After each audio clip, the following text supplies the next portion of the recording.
Hi, in this video I'm going to be talking about the different kinds of mics and when and where you should use them. There are two types of mics, condenser and dynamic. Dynamic mics are good in loud environments. It's very hard to create distortion in a dynamic mic.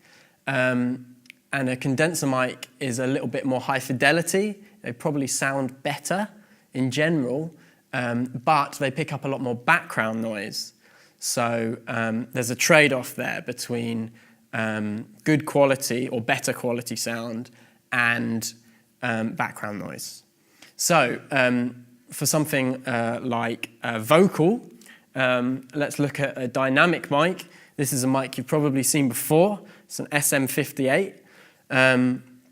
This mic is great. It's dynamic, so it doesn't pick up much background noise at all, and you can shout and scream into it and it's not going to distort. However, it's not as clear as something like this, which is a condenser mic, also made by Shure. This is called a Beta 87A. This is a condenser mic, and this is brilliant on female vocals. It's very clear, sounds very natural. But if you put this vocal mic on someone in front of a drum kit, you're going to have a very bad time because you're just going to get hi-hats and snare down it the whole time, and it'll make your mix sound very muddy.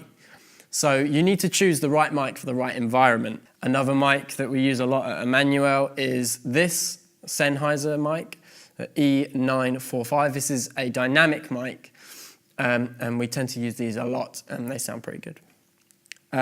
So that's some different vocal mics that you might use. You might use a condenser. So a place you would use a condenser mic is on something where there's maybe not a load of loud drums and you want to get that extra clarity to come out.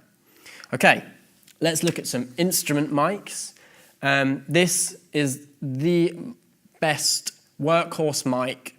If you don't know what to put on something, put on one of these. It's called an SM57. This mic is ubiquitous. Everyone knows about them because they're, you can pretty much put it on everything and it will sound okay.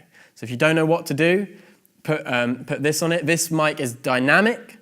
We use it a lot for snares and guitars, but like I said, you can put it on pretty much anything and you'll get away with it.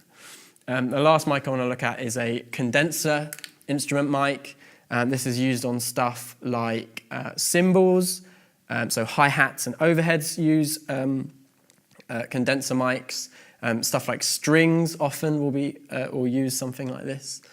And it's for picking up more delicate sounds. And again, you're going to pick up a lot more background noise, so you might end up with more feedback as well if you turn it up too much. But they do sound good. So that was me talking about a few mics and where you can use them. Also, feel free to experiment. Have some fun, but remember you're always looking to get the most appropriate mic for the situation.